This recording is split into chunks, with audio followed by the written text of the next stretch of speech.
Although mechanically complicated, the purpose of the combing process is really quite simple. Combing removes short fibers from the yarn-making process. Depending on the cotton fiber being combed and the settings of the comber itself, short can have more than one meaning, but generally it means fibers that are 1/2 inch or less in length.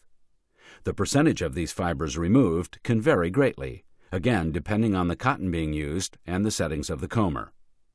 The combing process starts by preparing what is known as a lap.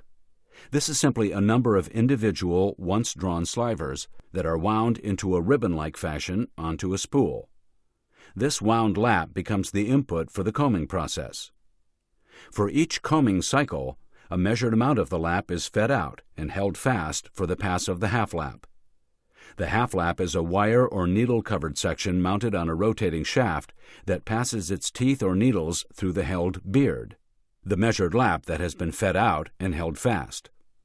The fibers that are not held fast are removed by the half lap and collected as waste.